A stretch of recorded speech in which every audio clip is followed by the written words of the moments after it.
आज का टॉपिक है हमारा मेलफॉर्मेशंस एंड डिस्ट्रक्शंस। ये पूरी बात हम डेवलपमेंट की ही कर रहे हैं, यहाँ पर कोई सेकेंडरी चीज़ यहाँ पर हम नहीं देख रहे हैं। सो डेवलपमेंट में मेलफॉर्मेशन एंड डिस्ट्रक्शन जैसे प्रोसेसेस ऑब्जर्व किए जाते हैं, राइट।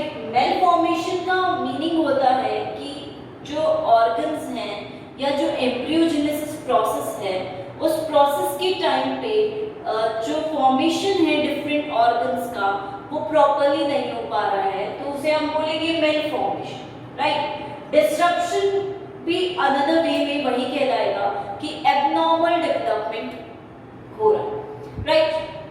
तो सबसे पहले हम मेलफॉर्मेशन एंड डिस्ट्रक्शन देख लेते हैं कि ये होता क्या है। मेलफॉर्मेशन मीन्स हम बोलेंगे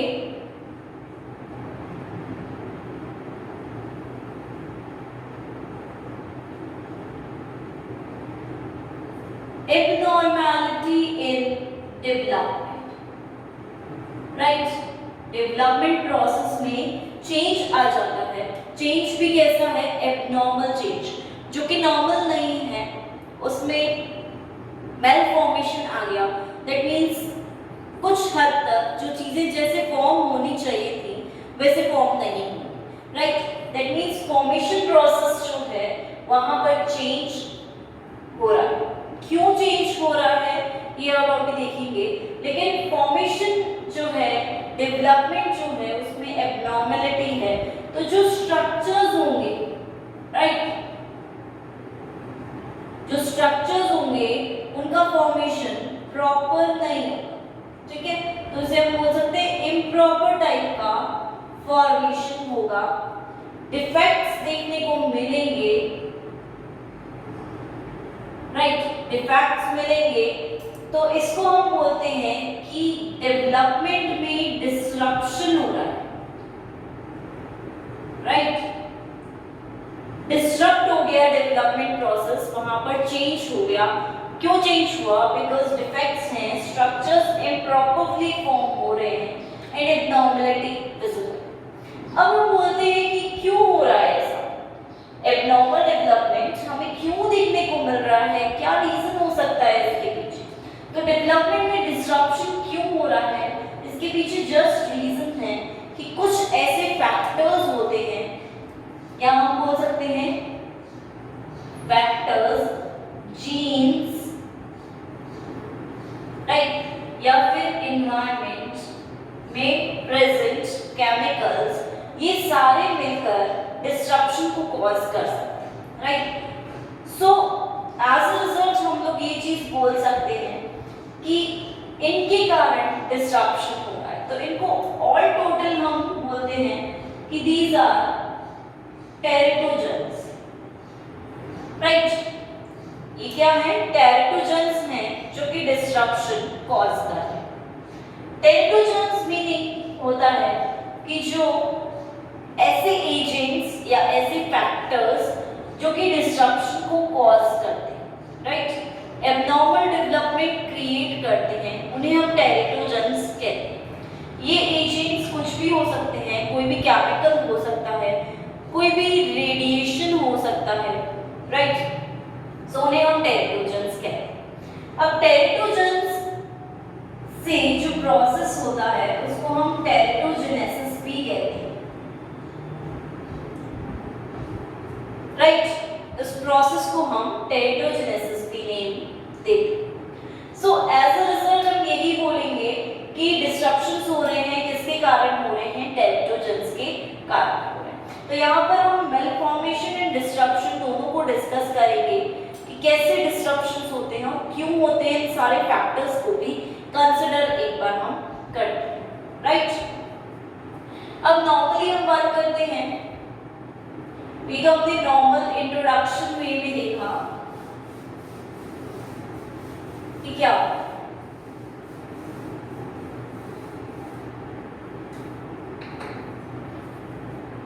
सेकेंडली हम बोलते हैं कि अगर एबनॉर्मल डेवलपमेंट हो रहा है या हम बोलेंगे कि डिफेक्ट हो रहा है, तो इस डिफेक्ट में क्या क्या डिफेक्ट्स हम विजिबल कर सकते हैं, उसमें हम सबसे पहले बात करेंगे कि जीन्स में म्यूटेशन हो सकता है, राइट। म्यूटेशन के अंदर हम बोल सकते हैं एन्यूप्लॉइडी है, डिलीशन हो गया, ट्रांसलोकेशन हो गया,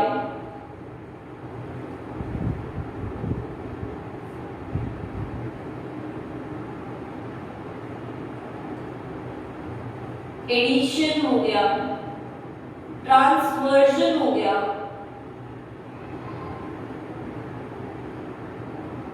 सब्स्टिट्यूशन हो गया। सो म्यूटेशन में क्रोमोसोम लेवल पर भी चेंजेस हो सकते हैं एंड डीएनए लेवल पर भी चेंजेस हो सकते हैं, right. That means DNA level का मतलब हुआ कि बेसेस जो होते हैं हमारे नाइट्रोजन बेसेस, उस लेवल पर भी म्यूटेशंस कॉज हो सकते हैं। एंड म्यूटेशंस क्या होते हैं हमारे?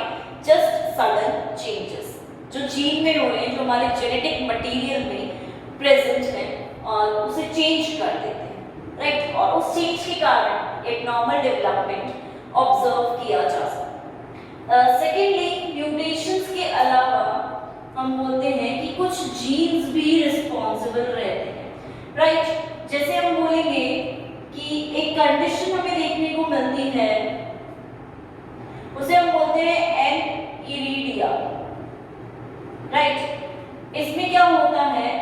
आइरिस जो होती है, राइट, एब्सेंट रहती है। एनइरिडिया कंडीशन है, दैट मींस यहाँ पर आइरिस की एब्सेंस रहेगी। एंड आइरिस की एब्सेंस क्यों है यहाँ पर? बिकॉज यहाँ पर इसको बनाने के लिए PAX6 जीन रिस्पॉन्सिबल थी, बट क्योंकि ये जीन म्यूटेटेड फॉर्म में थी या इसका नॉर्मल फंक्शन नहीं था, या हो सकता है ये जीन एब्सेंट थी, इसलिए ऐसी कंडीशन हमें देखने को मिली एंड आइरिस वहां पर फॉर्मेशन देखने को नहीं मिली, राइट। तो इस तरह की हम बात करते हैं यहाँ पर PAX6 जीन जो है रिस्पॉन्सिबल है। एक कंडीशन हम देखते हैं डाउन सिंड्रोम की, उसमें हम क्या देखते हैं कि क्रोमोसोम की ही ट्राइसोमी है और ट्राइसोमी ऑफ 21 क्रोमोसोम है, राइट। इसके कारण हमें काफी सारे इफेक्ट्स देखने को मिलते हैं। That means reproductive system proper नहीं है, शॉर्ट है, यानी जो भी ऑर्गेनिज्म है वो शॉर्ट स्टेचर्ड है, तो ये सारे डिफेक्ट्स वहां मिले। सो नॉर्मली हम यहाँ पर यही बात करते हैं कि एबनॉर्मल डेवलपमेंट किसी भी लेवल तक हो सकता है, कुछ भी कॉज कर सकता है। कई बार हम बोलते हैं कि मेंटल रिटार्डेशन भी कॉज करता है, इट मींस ब्रेन में डिफेक्ट्स, बोन्स में डिफेक्ट्स भी कॉज कर सकते हैं। तो इस तरह के डिफेक्ट्स जब देखने को मिलते हैं तो हम इन डिफेक्ट्स को भी एक पर्टिकुलर वे में इंट्रोडक्शन टाइप में कंक्लूड कर लेते हैं। सेकेंड बात करते हैं हम कि ये डिफेक्ट्स होते कब हैं। टेरिटोजेंस जो हैं वो किस टाइम पे, जो हमारे टेरिटोजेंस हैं ये टाइम कौन सा होता है, कब इंटरेक्ट करेंगे, जब जाके डिफेक्ट्स होंगे। दैट मींस हम बोल सकते हैं कि जब एम्ब्रियोजेनेसिस प्रोसेस हो रहा है, राइट, इस टाइम पर एम्ब्रियोजेनेसिस प्रोसेस के टाइम पे अगर कोई टेरिटोजन इंटरैक्ट करता है तो यहाँ पर डिफेक्ट्स कॉज हो सकते हैं। तो टाइम क्या है? एम्ब्रियो का ही टाइम है, डेवलपमेंट टाइम है।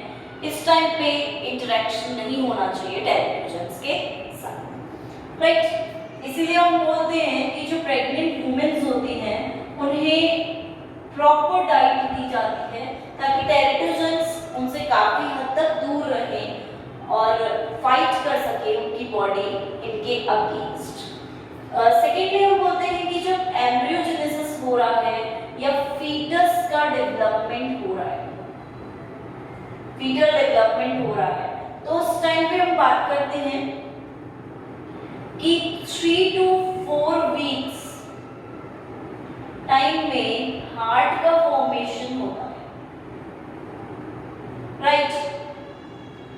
8 to 9 वीक्स में एक्सटर्नल जेनिटेलिया फॉर्म होती है।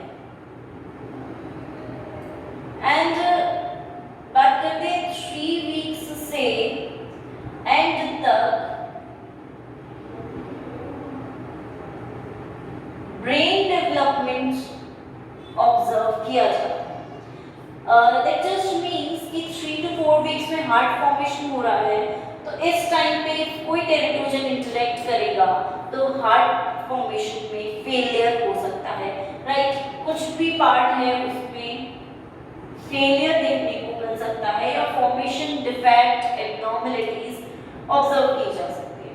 इस वीक के टाइम पे एक्सटर्नल जेनिटेलिया फॉर्म होता है तो रिप्रोडक्टिव सिस्टम जो है वो अफेक्ट हो सकता है इफ इस टाइम पे हमारा कोई भी टेरिटोजन इंटरैक्ट करेगा। थर्डली 3 वीक से एंड तक ब्रेन डेवलपमेंट होता है, इसलिए हम बोलते हैं कि टेरिटोजन 3 वीक्स के बाद कभी भी इंटरैक्ट करेगा तो ब्रेन डिफेक्ट्स देखने को मिल सकते हैं, memory defects, neurological defects, mental retardations, ये सारे सिम्टम्स हमें इजीली ऑब्जर्व हो सकते हैं। इसलिए मोस्ट ऑफ द टाइम जो है केयर जो है वो इस टाइम पे की जाती है ताकि कोई भी डिफेक्ट या डिस्ट्रप्शन देखने को ना आए, राइट।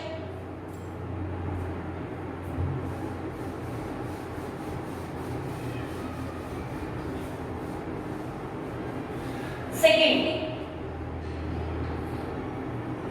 जब हम देखते हैं ऑर्गेनिजम्स को हमारे, तो हमारे नेचर में काफी सारे ऑर्गेनिजम्स ऐसे हैं जिनमें वो काफी सारे ऑफस्प्रिंग्स को प्रोड्यूस करते हैं, राइट।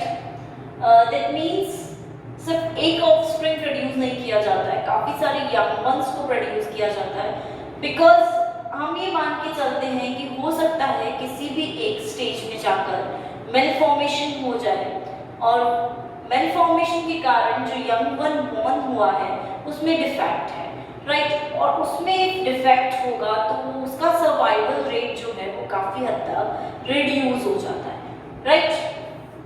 तो सर्वाइवल रेट को बढ़ाने के लिए हम काफी सारी ड्रग्स को इन्वेंट कर सके हैं, हमने काफी सारे एडवांस टेक्निक्स को इन्वेंट किया है ताकि हम मेलफॉर्मेशन को काफी हद तक रोक सकें, राइट। अब सबसे पहले बात करते हैं हम एक ग्राफ। इस ग्राफ से हमें काफी चीजें पता चली।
फर्टिलाइजेशन प्रोसेस को एंड सर्वाइवल को शो करता है, राइट। जैसे हम अगर बोलते हैं आउट ऑफ 20 की बात कर रहे हैं, राइट, कि हम देख रहे हैं यहाँ पर 20 जो स्पर्म्स हैं वो एग के साथ कांटेक्ट बना हुआ है, राइट। कांटेक्ट 20 के बीच में एस्टैब्लिश हो रहा है, लेकिन सक्सेसफुल फर्टिलाइजेशन जो है वो सिर्फ 16.8 में ही पॉसिबल है।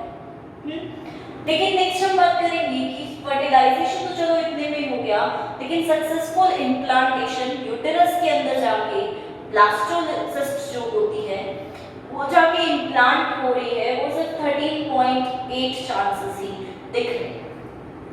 इम्प्लांटेशन के बाद भी 4th वीक तक डेवलपमेंट हमें most of the time 8.4 individuals में ही ऑब्जर्व हुआ।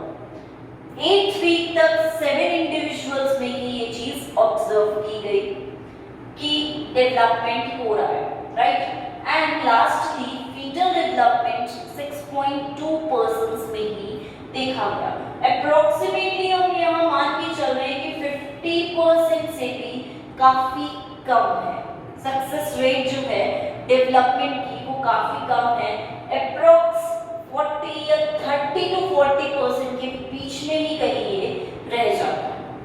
तो मोस्ट ऑफ द टाइम इस अनसक्सेसफुल प्रेडिक्शन के पीछे रीजन क्या रहता है कि यहाँ पे टेरिटोजेंस ने और एनवायरनमेंट ने इंटरेक्ट किया है और सक्सेसफुल एम्ब्रियो फॉर्मेशन या सक्सेसफुल डेवलपमेंट को होने नहीं दिया, राइट। दैट मींस टेरिटोजेंस बहुत ज़्यादा इंटरेक्ट कर रहे हैं यहाँ पर और डेवलपमेंट प्रोसेस को कंटिन्यू नहीं होने दे रहे। इसलिए हम अवॉइड करते हैं कि एटलीस्ट इस टाइम पे, प्रेगनेंसी के टाइम पे वुमेन्स को स्मोकिंग, एल्कोहल, ड्रग्स, हमारी बात करते हैं हम कुछ मेडिसिन्स भी ऐसी हैं जो इन चीज़ों को प्रमोट कर रही हैं, तो ऐसी मेडिसिन से, ऐसे टेरिटोजेंस से काफ़ी हद तक दूर रहने को कहा जाता है। बिकॉज वहाँ पर इम्प्लांटेशन ही नहीं हो पा रहे हैं, वो मेडिसिन ब्लॉक कर रही है सारे जितने भी प्रोसेसेस हैं उनको ब्लॉक कर देती है और ब्लॉक करने के बाद डेवलपमेंट पॉसिबल है। और कई बार हम ये भी देखते हैं कि फीटल डेवलपमेंट प्रॉपर हो रहा है, लेकिन इस 6.2 में से भी नॉर्मल डेवलपमेंट जो है वो काफ़ी कम देखने को मिलेगा, क्योंकि हम ये तो बोल देते हैं कि टेरिटोजेंस इंटरैक्ट कर रहे हैं, लेकिन कई बार क्या होता है टेरिटोजेंस लो अमाउंट में होते हैं प्रेजेंट, तो डेवलपमेंट तो करने देते हैं, लेकिन उस डेवलपमेंट में भी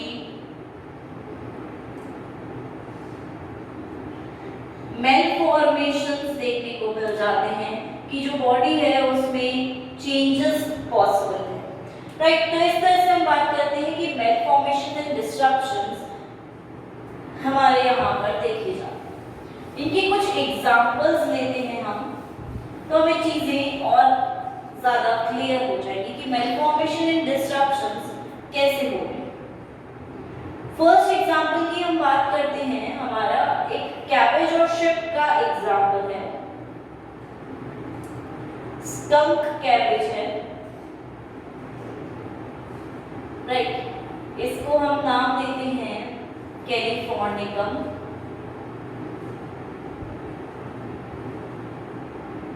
वी कैलिफोर्निकम।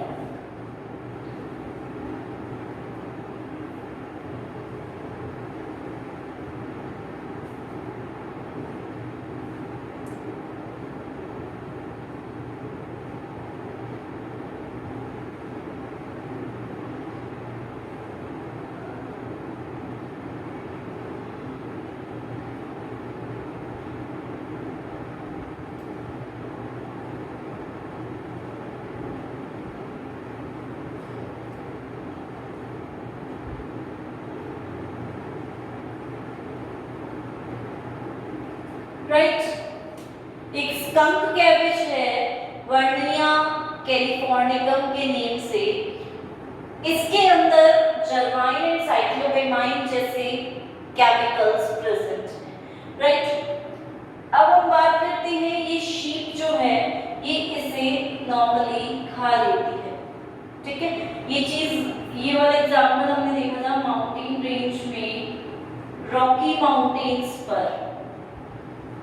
ठीक है, ऐसे एरियाज में देखा गया कि शीप ने इसे खा लिया तो इसमें ज्यादा चेंजेस नहीं होंगे।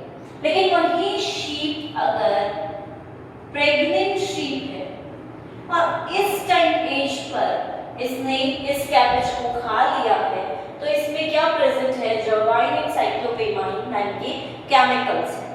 ये केमिकल्स क्या करेंगे, इसके अंदर जो फीटस होगा उसमें कोलेस्ट्रॉल की सिंथेसिस को ब्लॉक कर देंगे। इस साइन का मतलब है ब्लॉक हो रहा है कोलेस्ट्रॉल सिंथेसिस, राइट। कोलेस्ट्रॉल को फॉर्म ही नहीं होने देंगे एंड इसी के साथ ये एसएचएच के फॉर्मेशन को भी अफेक्ट करेंगे, इसके फॉर्मेशन को भी पॉसिबल नहीं होने देंगे। तो अगर ये सारी चीजें पॉसिबल नहीं हो पाएंगी तो क्या होगा, एज अ रिजल्ट जो फीटस है वो या तो इम्प्रॉपर डेवलपमेंट शो करेगा या डिस्ट्रप्शन को शो करेगा। तो उसमें ये सारी कंडीशंस देखने को मिलेंगी। न्यूरोलॉजिकल डैमेज जैसी कंडीशन, दैट मींस वहां पर जो नर्वस सिस्टम है उनमें डैमेजेस, उनमें डिस्ट्रप्शन, उनमें मैलफॉर्मेशन विजिबल होगा। सेकेंडली साइक्लोपिया की कंडीशन देखने को मिलेगी जहां पर क्या होता है, टू आईज जो होती हैं वो आपस में मिल जाती हैं एंड मिडिल आई बना लेती हैं, राइट। दैट मींस वो सेपरेट नहीं रह पाती हमारी तरह, वो दोनों आईज मिलकर बीच में यहाँ पर कहीं आई फॉर्मेशन कर लेती, तो इस कंडीशन को हम बोलते हैं साइक्लोपिया। और साइक्लोपिया कंडीशन आई है हमारे इस केमिकल के कारण जिसे हमने साइक्लोपेमाइन कहा। तो इस तरह से यहाँ पर ये टेरिटोजन की तरह वर्क करके मैलफॉर्मेशन कॉज कर रहे हैं, डिस्ट्रप्शन को कॉज कर रहे हैं।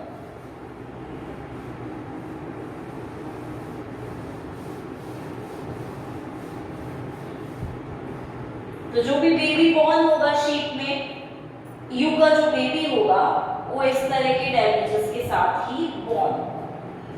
सेकेंड एग्जांपल की बात करते हैं हम।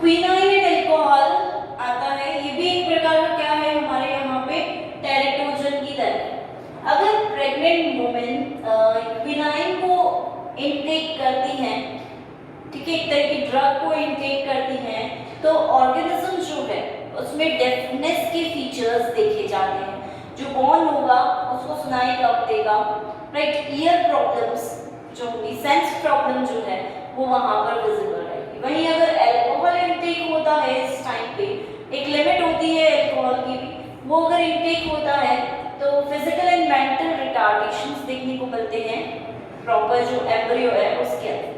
जैसे बेबी बॉर्न होगा तो उसमें मेंटल रिटार्डेशन की कंडीशंस, सिम्टम्स विजिबल रहेंगे।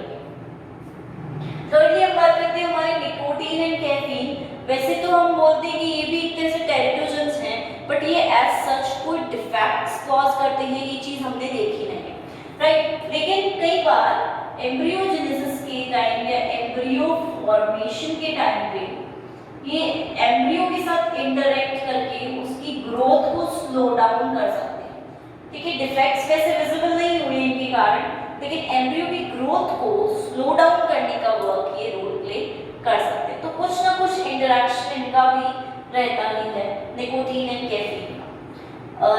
फोर्थली हम बात करते हैं स्मोकिंग की, कि अगर प्रेग्नेंट वुमेन्स स्मोकिंग करती हैं तो क्या इफेक्ट्स देखने को मिलेगा उनके बेबीज में, उनके यंग वंस। तो स्मोकिंग के कारण हम देखते हैं कि जो इन्फेंट्स होंगे उनकी साइज स्मॉल होगी, right, as compare to non smokers. जब हम स्मोकिंग वालों को नॉन स्मोकिंग मदर्स से कंपेयर करते हैं तो इन्फेंट्स की साइज काफी स्मॉल है, राइट। सेकेंडली हम बात करते हैं यहाँ पर कि जब इन्फेंट्स की साइज स्मॉल है that is just okay thing है, बट इनमें फेस एनोमैलीज भी विजिबल रहती हैं, यानी कि फेस का जो फॉर्मेशन है वो भी प्रॉपरली नहीं हो पाता, कि लिप्स की जो स्ट्रक्चर है वो चेंज हो जाएगी, आईज फॉर्मेशन प्रॉपर नहीं रहेगा, जो चीक्स हैं चिन फॉर्मेशन है वो प्रॉपर नहीं रहेगा, फेस कार्टिलेज जो है उसमें प्रॉपर नहीं अरेंजमेंट्स रहेंगे, तो फेस एनोमैलीज देखने को मिलती है, फेस डिफेक्ट्स देखने को मिलते हैं। सेम स्मोकिंग का इफेक्ट हमारे मेल्स में भी होता है कि मेल्स में भी जो स्पर्म मोटिलिटी होती है वो काफी हद तक रिड्यूस हो जाती है। दैट मींस स्पर्म्स मोबाइल नहीं रह पाते, मूवेबल नहीं रह पाते, उसमें रिडक्शन आ जाता है स्मोकिंग के कारण, राइट। सो एक तरह से स्मोकिंग टेरेटोजन की तरह यहाँ पर वर्क कर रहा है, इन मेल फॉर्मेशंस को कॉज कर रहा है।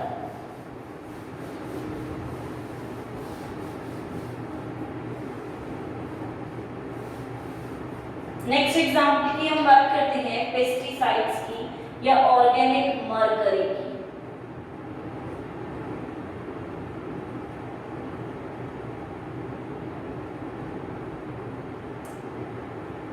राइट,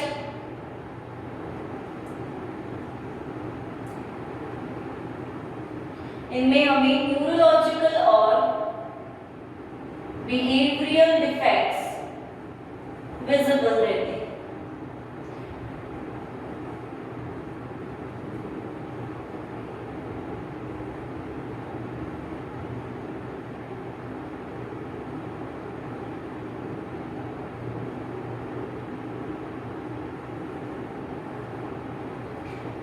तो जितने भी हमारे केमिकल्स हैं इंडस्ट्रीज की, पेस्टिसाइड्स हैं, ऑर्गेनिक मरकरी है, ये सब कंट्रीब्यूट करते हैं एम्ब्रियोजेनेसिस के टाइम पे कि वो डिजीजेस कॉज कर सके, राइट।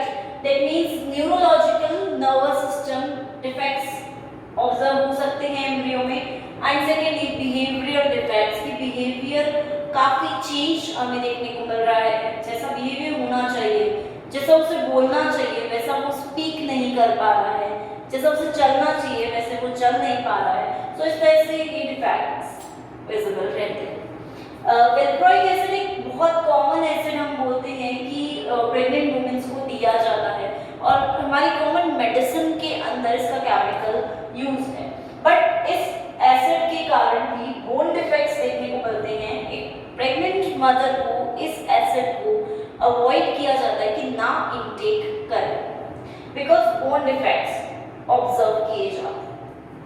सेम यही एसिड इफ हमारे चिक डेवलपमेंट के टाइम पे दिया जाए, राइट, चिक का डेवलपमेंट होता है उस टाइम पे दिया जाए तो वहां पे उन ऑर्गेनिजम्स में भी डिफेक्ट्स इजीली विजिबल रहेंगे। जैसे PEX1 जीन जो है वो इंटरफेयर करती है यहाँ इनके साथ एंड डिफेक्ट्स को कॉज करती है। तो PEX1 जीन जो है हमारी ये क्या करेगी, सोमाइट फॉर्मेशन को प्रॉपर नहीं होने देगी, तो सोमाइट्स जो हैं उनमें फॉर्म नहीं हो पाएंगे, एंड सोमाइट्स फॉर्म नहीं हुए तो बोन फॉर्मेशन और मसल फॉर्मेशन दोनों वहां पर अफेक्ट हो जाएंगे। सो इस तरह से यहाँ पर कुछ एग्जांपल्स हमने देखे कि कैसे मेलफॉर्मेशन ये कॉज कर सकते हैं, एंड सेकेंडली क्योंकि ये मेलफॉर्मेशंस या डिस्ट्रप्शंस को कॉज कर रहे हैं तो एक्चुअल में ये कर क्या रहे हैं, जो नॉर्मल डेवलपमेंट है उस डेवलपमेंट को डिफरेंट पैटर्न पर ले जा रहे हैं, क्योंकि प्रॉपर चीज़ें उनके पास विजिबल नहीं है या कहीं ना कहीं उनके पास ब्लॉकेज विजिबल है। तो ब्लॉकेज के कारण वो प्रॉपर डेवलपमेंट वहाँ पर एम्ब्रियो में हो ही नहीं पा रहा है। नाउ सेकेंडली हम मेलफॉर्मेशन एंड डिस्ट्रप्शन में बात करते हैं एजेंट्स फॉर टेरिटोजेनेसिस की या टेरिटोजेनिक एजेंट्स जो कि टेरिटोजेन को कॉज करते हैं, तो उन्हें हम टेरिटोजेंस कहते हैं, राइट। जो टेरिटोजेनेसिस कॉज करेंगे उन एजेंट्स को हम टेरिटोजेंस कहते हैं। अब यहाँ डिफरेंट एजेंट्स को हम लेंगे और उनसे क्या इफेक्ट हो सकता है इस पे हम थोड़ा सा स्टडी करें, राइट। तो सबसे पहला हमारा टेरिटोजेन आता है रेटिनोइक एसिड। ऑलराइट, ये एक टेरिटोजेन है जो कि काफी मेलफॉर्मेशंस करता है। जो नॉर्मली हम रेटिनोइक एसिड की बात करते हैं तो इसका नॉर्मल जो डेवलपमेंट है वो हम देखते हैं कि ये एंटीरियर पोस्टीरियर एक्सिस फॉर्मेशन में इंपॉर्टेंट रोल प्ले करता है, राइट। इसकी प्रेजेंस में ही हमारी एंटीरियर एंड पोस्टीरियर एक्सिस जो होती है वो फॉर्म होती हैं, हमने इसका रोल पढ़ा है। सेकेंडली, ये लिम्फ फॉर्मेशन जो होता है हमारा उसमें भी एक इम्पॉर्टेंट रोल प्ले करता है। जैसे अगर हम बात करते हैं लिम्फ फॉर्मेशन की, तो रेटिनोइक एसिड कंबाइन करता है सेल्स के साथ एंड लिम्फ फॉर्मेशन में काफी हद तक एक इम्पॉर्टेंट रोल प्ले करता है। हम नॉर्मल डेवलपमेंट की बात कर रहे हैं कि रेटिनोइक एसिड होता कैसे है। जब हम रेटिनोइक एसिड की बात करते हैं तो ये सेल्स के साथ डायरेक्टली कंबाइन नहीं करता, इसका अटैचमेंट जो है वो डायरेक्ट नहीं है, राइट। ये किसी ना किसी के साथ अटैच करता है तभी ये प्रॉपर्ली फंक्शन कर पाता है। फर्स्टली जब हम देखते हैं तो ये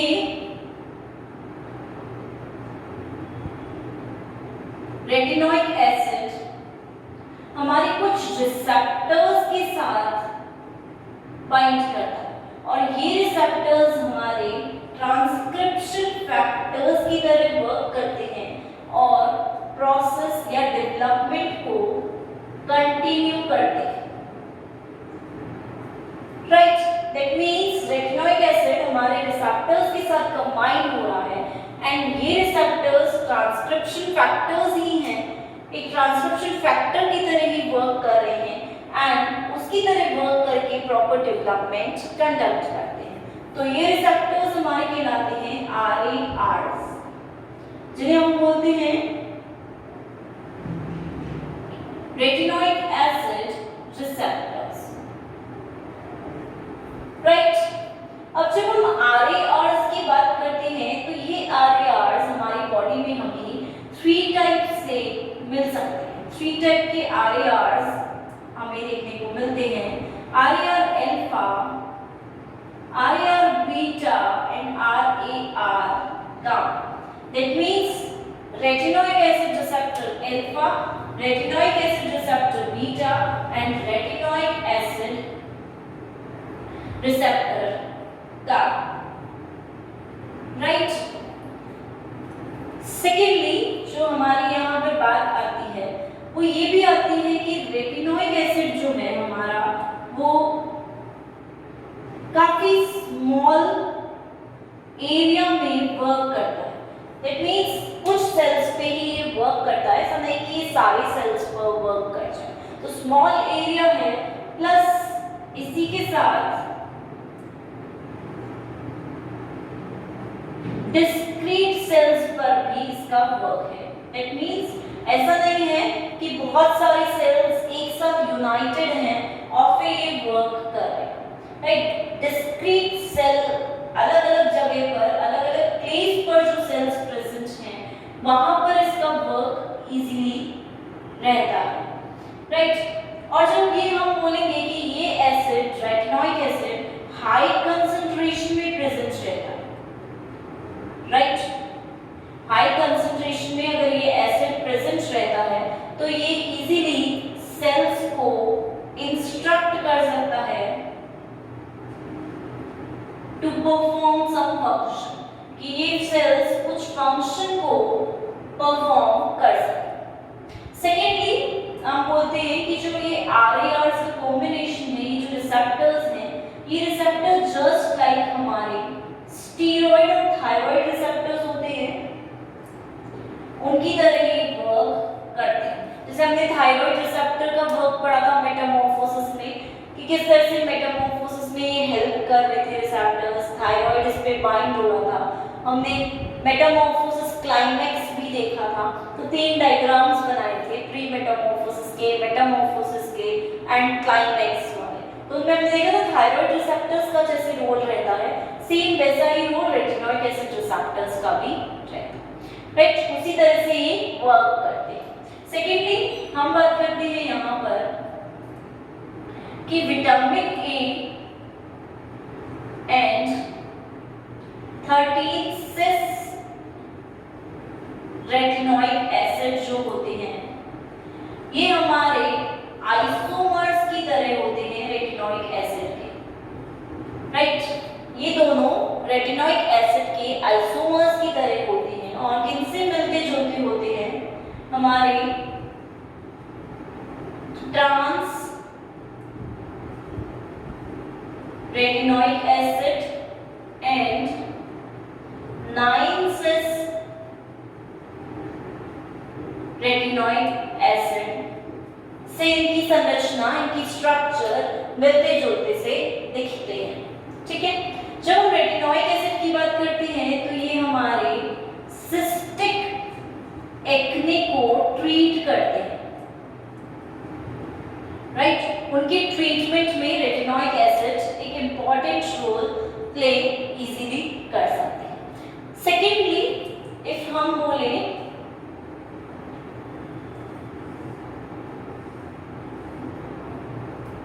राइट, सेकेंड चीज हम ये भी बोलते हैं कि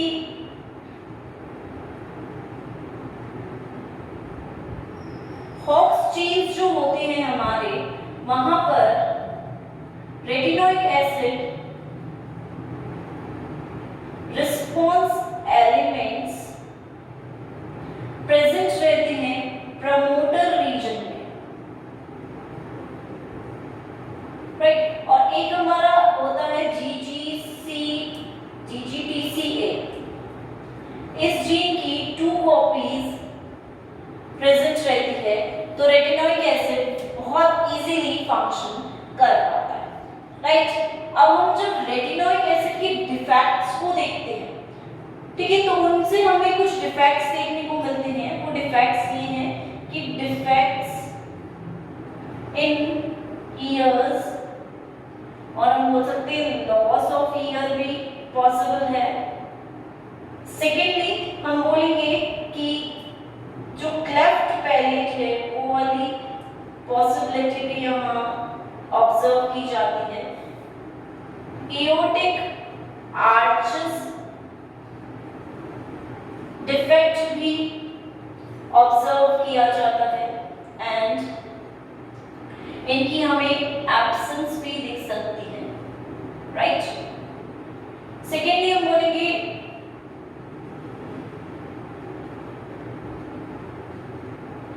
डिफरेंशिएशन ऑफ थायमाइन में चेंज ऑब्जर्व किया जा सकता है and absence of CNS observe किया जाता है। एंड जो न्यूरल क्रेस्ट सेल्स होते हैं उनमें भी चेंजेस ऑब्जर्व किए जाते हैं। तो ये हमारी पूरी बात है रेटिनोइक एसिड की कि कैसे ये एक टेरेटोजन की तरह वर्क कर रहा है। फर्स्टली हम बोलेंगे कि एंटीरियर पोस्टीरियर एक्सिस फॉर्मेशन में इसका रोल रहता है, लिम्ब फॉर्मेशन में इसका रोल रहता है। सेल्स डायरेक्टली कंबाइन ना होके किसी के थ्रू कंबाइन होते हैं, अटैचमेंट किसी के थ्रू करते हैं, और वो किसके थ्रू करते हैं, वो हमारे रिसेप्टर्स होते हैं जो कि ट्रांसक्रिप्शन फैक्टर्स की तरह वर्क करते हैं और डेवलपमेंट प्रोसेस को आगे बढ़ाते हैं। रेटिनोइक एसिड रिसेप्टर्स के साथ बाइंड करता है, उन रिसेप्टर्स को बोलते हैं RAR यानी कि रेटिनोइक एसिड रिसेप्टर्स। इन रिसेप्टर्स पे रेटिनोइक एसिड बाइंड करेगा और सेल से ये रिसेप्टर्स अटैच रहेंगे, तो सिग्नलिंग प्रोसेस होगा एंड डेवलपमेंट प्रॉपर्ली हो पाएगा। हमारे जो RARs हैं 3 टाइप के हो सकते हैं और ये स्टीरॉयड एंड थायराइड रिसेप्टर्स की तरह ही वर्क करते हैं। सेकेंडली काफी स्मॉल एरिया में भी रेटिनोइक एसिड वर्क करता है और डिस्क्रीट सेल्स पर इसका वर्क करता है जो अलग अलग प्लेसेस पर प्रेजेंट रहेंगे।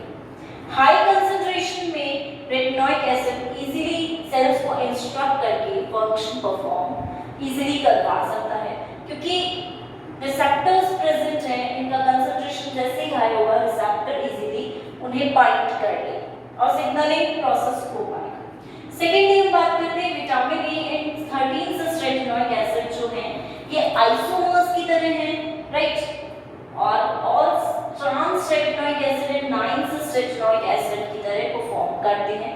तो ये डिफरेंट फॉर्म्स हैं हमारे रेटिनोइक एसिड के, या हम बोल सकते हैं डिफरेंट आइसोमर्स हैं रेटिनोइक एसिड। इसका रोल सिस्टिक एक्ने ट्रीटमेंट में भी रहता है और इसकी 2 कॉपीज रेटिनोइक एसिड में प्रेजेंट रहती है, GGTC1। ऑक्स जीन्स की जब हम बात करते हैं तो ऑक्स जीन्स में retinoic acid response elements promoter region में प्रेजेंट रहते हैं, तो ये फॉर्मेशन करने में हेल्प। जब हम बोलते हैं कि इस रेटिनोइक एसिड की इफ एब्सेंस है तो उस एब्सेंस में कैसे डिजीजेस कॉज कर सकता है। डिफेक्ट्स इन ईयर्स में कोई डिफेक्ट हो सकता है ईयर लोब प्रेजेंट ना हो, हियरिंग एड हो, सुनने में दिक्कत हो। सेकेंडली लॉस ऑफ ईयर भी हो सकता है, ईयर ड्रम का लॉस हो सकता है, किसी भी ईयर की स्ट्रक्चर में चेंज हो सकता है। क्लेफ्ट पैलेट की संरचना देखने को मिलेगी कि जो पैलेट होता है हमारा अपर वाला जो जॉ है उसमें नीचे की तरफ ऊपर की तरफ जो छत है हम बोलते हैं उसमें चेंज हो सकता है, डिफॉर्मेशन हो सकता है। एओर्टिक आर्चेस जो है वो एब्सेंट रह सकती हैं या उनमें डिफेक्ट हो सकता है। थाइमॉइड की डिफरेंशिएशन पे इफेक्ट पड़ सकता है कि किस तरह से वो डिफरेंशिएट हो रहा है, वो चेंज हो जाएगा pathway. CNS central nervous system तक भी एब्सेंट रह सकता है, उसका कोई पार्ट एब्सेंट रह सकता है। एंड न्यूरल क्रेस्ट सेल्स जो हमारे होते हैं वो या तो मूवमेंट नहीं कर पाएंगे, यानी कि माइग्रेशन नहीं कर पाएंगे, माइग्रेशन स्टॉप हो जाएगा, या फिर इनका प्रोलिफरेशन स्टॉप हो जाएगा। प्रोलिफरेशन मींस इनका डिवीजन या माइग्रेशन नहीं हो पाएगा, तो ये प्रॉपर स्ट्रक्चर्स को फॉर्म नहीं करेगा, राइट। सेकेंड हम बात करते हैं टेरिटोजन की, that is alcohol.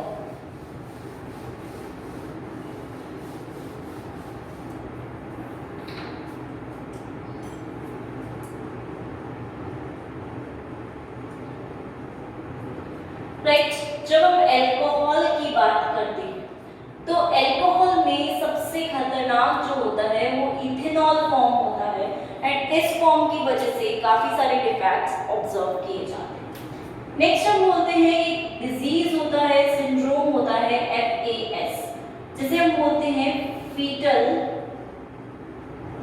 Alcoholic syndrome, right. अब ये होता किस टाइम पे है? फीटस के टाइम पे होता है, प्रेग्नेंट मदर में होता है। फीटस में ही ऐसे सिम्टम्स देखने को मिलते हैं, इसलिए हमने नाम दिया है इसे फीटल अल्कोहलिक सिंड्रोम।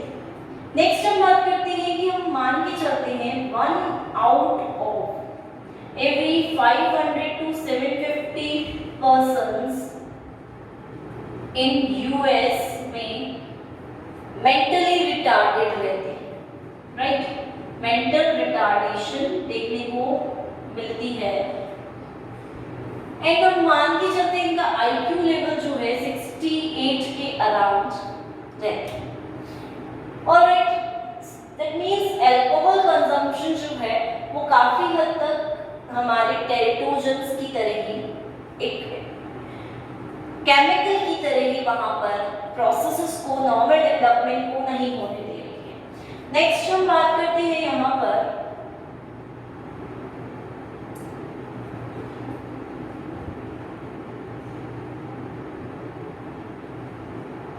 एपोप्टोसिस की।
ऑलराइट, दैट मीन्स हम यहाँ पर बोल रहे हैं कि इथेनॉल मेन कॉजिंग एजेंट है, FAS फीटल एल्कोहलिक सिंड्रोम होता है, लेकिन इसमें कुछ सिम्टम्स जो देखे जाते हैं वो सिम्टम्स ये, दैट मीन्स जो भी बेबी बॉर्न होगा उसका हेड साइज जो है वो काफी स्मॉल रहेगा as compare to non alcoholic mothers, right. तो उनमें हेड साइज काफी स्मॉल रहेगा, फिल्ट्रम में चेंजेस रहेंगे, राइट। ये जो स्ट्रक्चर है इसमें चेंज देखने को मिलेंगे। फर्स्टली जो हम बात करते हैं फिल्ट्रम एरिया कौन सा होता है, नोज और हमारे अपर लिप के बीच में जो रिजेस आती है इस तरह से, राइट। हम स्ट्रक्चर देखते हैं इस तरह से रिजेस आ रही है, ये नोज है, ये अपर लिप है, बीच में सेंटर में ये दो ऐसी संरचना सेंटर में आती है, उसको हम फिल्ट्रम कहते हैं। और इस संरचना में हमें चेंज देखने को मिलता है, राइट। इट मींस यहाँ पर डिफॉर्मेशन हो सकता है एरिया काफी स्मॉल हो जाए, ऐसे रिजेस जो हैं वो विजिबल ना हो। क्रेनियल नर्व गैंग्लिया जो है उसका डिफॉर्मेशन होता है या वो भी प्रॉपर्ली फॉर्म नहीं होती है। मेंटल रिटार्डेशन, फिजिकल रिटार्डेशन, ये दोनों तो देखे ही जाते हैं, इसके मेन सिम्टम्स, क्योंकि मोस्टली अल्कोहल फीटस के ब्रेन पर इफेक्ट करता है, तो इस तरह के सिम्टम्स देखे जाते हैं। स्मॉल अपर लिप जो है वो स्मॉल और नैरो रहता है, छोटा सा पतला सा होता है, फॉर्मेशन प्रॉपर नहीं है। नैरो नोज ब्रिज जो रहता है वो काफी नीचे भी रहता है, काफी हम बोल सकते हैं डाउन साइड पर रहता है, और नैरो रहता है, काफी सकड़ा रहेगा। ब्रेन जो है वो उसका फॉर्मेशन काफी स्मॉल हो जाएगा, brain formation. And neuronal glial cells जो प्रेजेंट होते हैं नर्वस सिस्टम्स में, उनका माइग्रेशन प्रॉपर्ली नहीं हो पाएगा, वो उसके माइग्रेशन को स्टॉप करेगा, रोकेगा, या उनके प्रोलिफरेशन को भी ब्लॉक करेगा। तो इस तरह के सिम्टम्स फीटल एल्कोहलिक सिंड्रोम में विजिबल रहते हैं। हमने बोला कि यूएस में एक पर्सन इतने पर्सन्स में से मेंटली और फिजिकली रिटार्डेड रहता है जस्ट ड्यू टू कंज्यूम या कंजम्पशन ऑफ एल्कोहल, क्योंकि वहाँ एल्कोहल कंजम्पशन बहुत हाई रेट से रहता है। इन लोगों का आईक्यू लेवल 68 के अप्रॉक्स ही रहता है।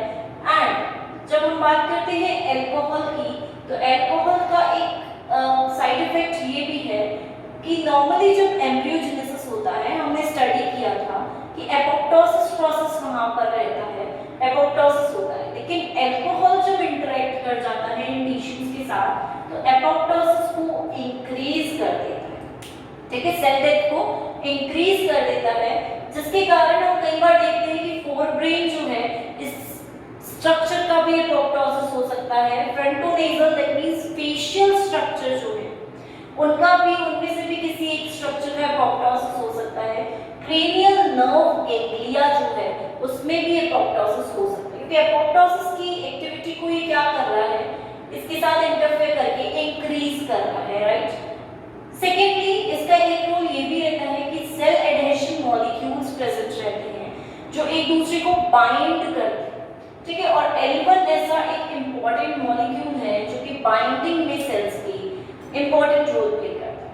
तो अल्कोहल क्या करेगा, यहाँ पे भी एडहेशन के बीच में भी इंटरैक्ट करेगा और इन सेल्स को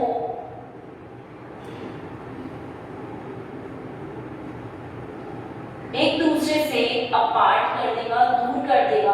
तो वहां पर एडहेशन मॉलिक्यूल्स का जो रोल रहेगा वो काम नहीं आ पाएगा, राइट, क्योंकि एडहेशन मॉलिक्यूल्स एक दूसरे से, क्योंकि वो ही अगर फंक्शन नहीं कर पाएंगे तो सेल्स एक दूसरे से अलग हो जाएंगे, दूर हो जाएंगे। इन डेवलपमेंट पैटर्न ऑटोमेटिकली वहां पर इस तरह से चेंज हो जाएगा।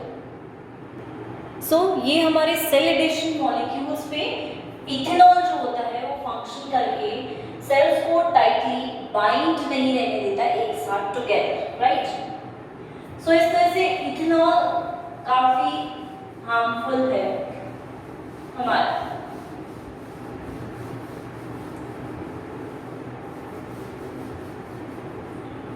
थर्डली हम बात करते हैं यहाँ पर केमिकल्स की।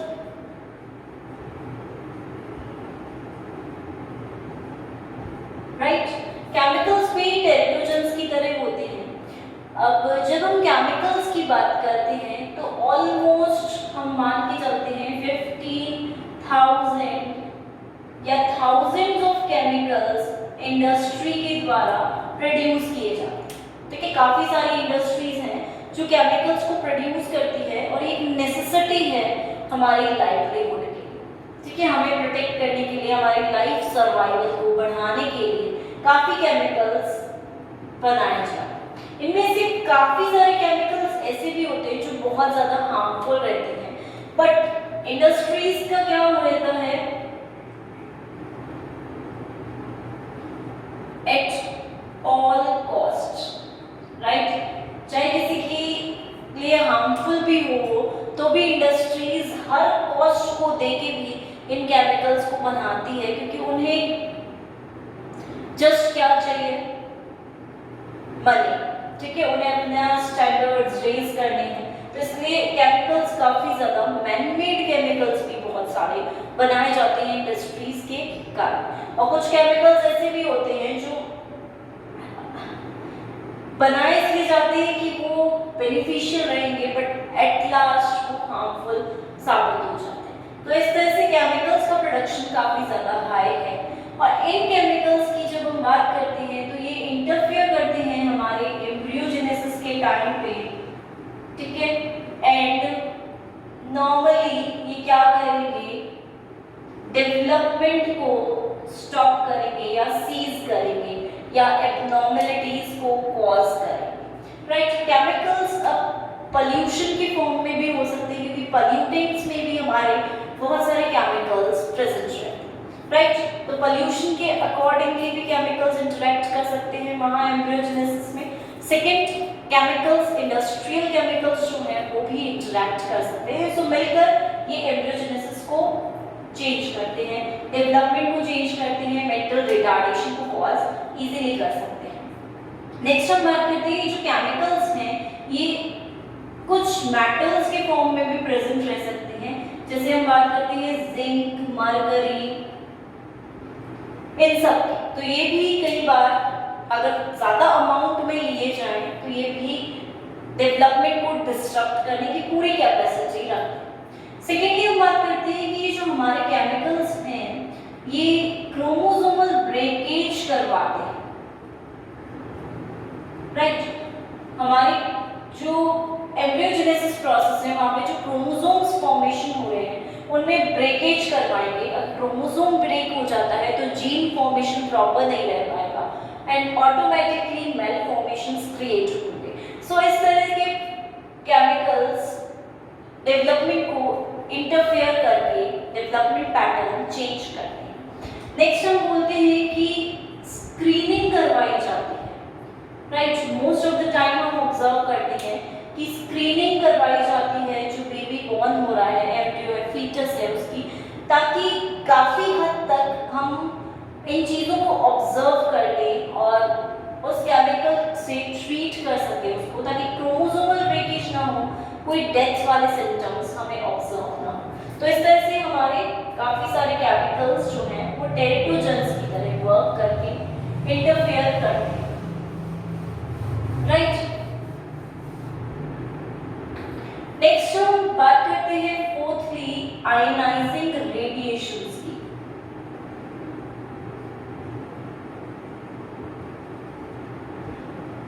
जब हम रेडिएशंस की बात करते हैं तो रेडिएशंस में हमारे यूवी रेज आती हैं, कॉस्मिक रेज आती हैं,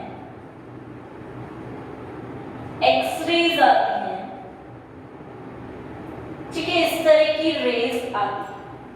यूवी रेज की हम बात करते हैं तो काफी हार्मफुल है, एक्स-रेज, कॉस्मिक रेज, ये सारी ही रेज हार्मफुल रहती हैं और एम्ब्रियोजेनेसिस के टाइम पे इनका हार्म थोड़ा सा ज्यादा बढ़ जाता है, बिकॉज ये रेज क्या करती हैं, हमारे क्रोमोसोम ब्रेकेज तो करवाती हैं, क्रोमोसोम को ब्रेक तो कर ही रही है, प्लस ऑल्टरेशन ऑफ डीएनए भी करवाती है। दैट मीन्स कि डीएनए जो है हमारा इन रेडिएशंस के कारण ऑल्टर हो जाता है, चेंज हो जाता है, तो डिफॉर्मेशंस ऑटोमेटिकली होंगे, डेवलपमेंट पैटर्न चेंज होगा, उसमें इंटरफेरेंस होगा। सो इस तरह से हम बात करते हैं तो हम बोलते हैं कि प्रेग्नेंट वुमेन्स जो हैं उनको मोस्ट ऑफ द टाइम क्या कहा जाता है कि आप एक्सरेज से दूर रहें, ज्यादा एक्सरेज ना करवाएं, ज्यादा सर्जरीज या एक्सरेज की जब हम बात करते हैं तो एक्सरेज हार्मफुल रहकर ब्रेकेज कर सकते हैं, डीएनए को, जीन्स को चेंज कर सकते हैं, ऑल्टर कर सकते हैं। इसलिए उन्हें सजेस्ट किया जाता है कि जितना कम हो सके आप एक्सरेज, अल्ट्रासोनिक जो आप करवाते हैं, अल्ट्रासाउंड्स ये ना करवाएं, राइट, क्योंकि बिकॉज ये टेरिटोजेंस की तरह वहां पर वर्क करते हैं। नेक्स्ट हम बात करते हैं हमारे फिफ्थ टेरिटोजन की, जो कि होते हैं पैथोजेंस, राइट। पैथोजेंस में हमारे वायरसेस भी आ सकते हैं, राइट। इसी के साथ बैक्टीरिया, प्रोटिस्ट भी आ सकते हैं, क्योंकि पैथोजेंस हैं कोई भी ऐसे ऑर्गेनिजम्स, माइक्रो ऑर्गेनिजम्स जो कि डिजीजेस कॉज कर रहे हैं एम्ब्रियोजेनेसिस के time.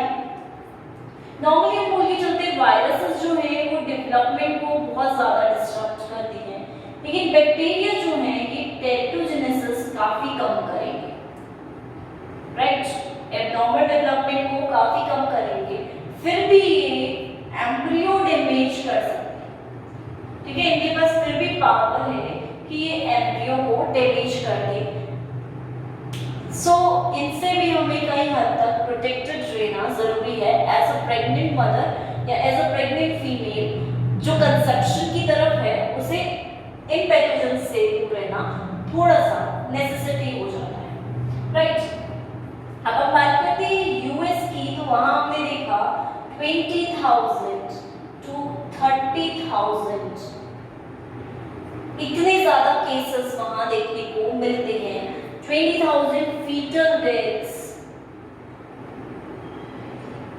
right, 30,000 abnormalities just because of pathogens observe की जाती, right।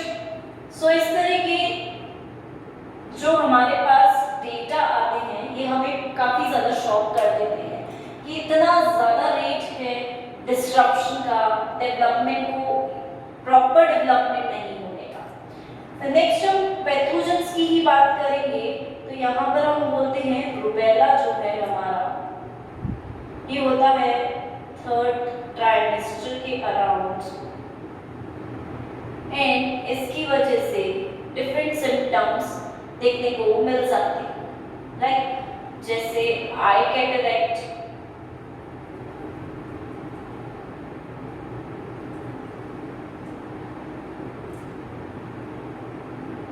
heart malformation and deafness.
Right, जब हम रुबेला की बात करते हैं तो रुबेला में हम ऑब्जर्व करते हैं कि 3rd ट्राइमेस्टर जो होता है उसके आसपास वहां पर रूबेला या मीजल्स के कारण चेंजेस देखने को मिल सकते हैं।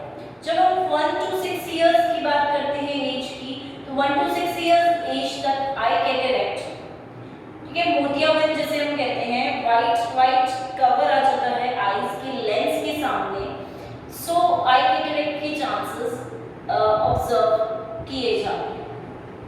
सेकेंडली हम बोलेंगे कि हमने बोला था 3 वीक्स तक हार्ट फॉर्मेशन स्टार्ट हो जाता है। सो हार्ट मेलफॉर्मेशंस जैसे सिम्टम्स भी यहाँ देखे जाते हैं, हार्ट प्रॉपर्ली फॉर्म नहीं होगा, एंड डेफनेस जैसे सिम्टम्स भी रूबेला के कारण कई बार देखे जाते हैं।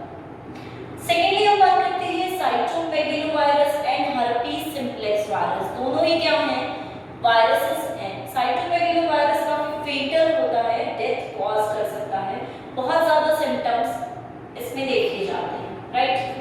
फेटल है, दैट मींस डायरेक्टली हम बोल रहे हैं बहुत ज्यादा हार्मफुल है एंड डेथ कॉजिंग है। वहीं अगर हम हर्पीज सिम्प्लेक्स वायरस की बात करते हैं, राइट, तो यहाँ पर हम क्या देखते हैं कि ब्लाइंडनेस हो सकती है जो हमारा फीचर्स है उसको। सेकेंडली वहां पर एक और चीज जो देखने को मिलती है, डेफनेस तो है ही, इसी के साथ सेरेब्रल पाल्सी जैसी कंडीशन देखने को मिलती है। सेरेब्रल पार्ट जो होता है ब्रेन का, ठीक है, वहां पर डिफेक्ट देखने को मिल रहा है, तो उसी से रिलेटेड डिजीज भी देखने को मिलती है। वहीं मेंटल रिटार्डेशन की कंडीशन भी इजीली वहां पर विजिबल रहती है, क्योंकि ब्रेन से रिलेटेड है तो मेंटल रिटार्डेशन भी ये कॉज कर सकता है, राइट। नेक्स्ट हमारा एक प्रोटोजोआ आता है जिसे हम बोलते हैं टॉक्सोप्लाज्मा गोंडई। टॉक्सोप्लाज्मा गोंडई क्या है? ये एक प्रकार का प्रोटोजोआ है,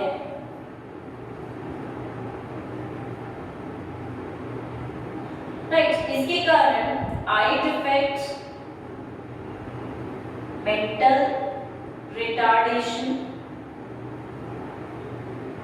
एंड क्रॉस प्लेसेंटा कंडीशंस देखने को मिलती है। जब हम टॉक्सोप्लाज्मा गोंजाई की बात करते हैं तो प्रोटोजोआ तो हमने बोला इसे, लेकिन ये एंटर कैसे करता है?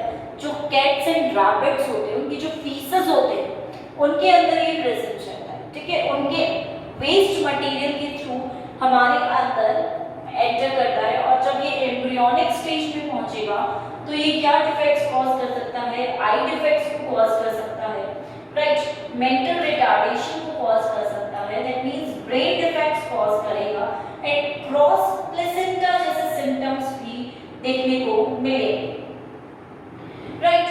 सो हम यहाँ पे बोल सकते हैं कि ये ब्रेन को तो डिफेक्ट कर ही रहा है, इसके साथ प्लेसेंटा जो है, जो कि ट्रांसफर करता है मटेरियल्स को मदर टू फीटस में, तो उन पे भी इफेक्ट डाल सकता है। नेक्स्ट एक और ऑर्गेनिज्म की हम बात करते हैं, ट्रैपोनेमा पैलेटम, राइट। ये भी एक प्रकार का प्रोटोजोआ ही है, एंड इससे भी हमें कुछ सिम्टम्स देखने को मिलते हैं।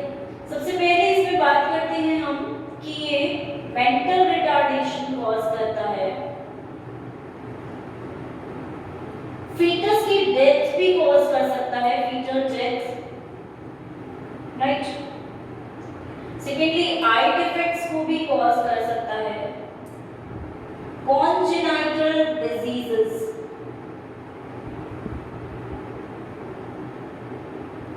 एंड सिफिलिस कॉज कर सकता है, राइट। सो हम ट्रैपोनेमा पैलेटम की बात करते हैं, कॉज कर रहा है सिफिलिस जैसी कंडीशंस को, फीटस की डेथ या फीटस को इजीली किल कर सकता है। कॉन्जेनाइटल डिजीजेस ऐसे डिजीजेस होते हैं जो कि बाय बर्थ प्रेजेंट, ठीक है, बर्थ से ही शुरू होते हैं एंड एंड तक प्रेजेंट रहते हैं, तो ऐसे डिजीजेस को कॉज करता है, आई डिफेक्ट्स कॉज करता है, और इसी के साथ साथ आई के साथ साथ ईयर के डिफेक्ट्स को भी कॉज करता है, यानी कि डेफनेस जो होती है उसको कॉज कर सकता है। तो ये हमारे कुछ पैथोजेंस हैं जो कि टेट्रोजेंस की तरह रोल प्ले करके काफी इफेक्ट्स प्रोड्यूस करते हैं।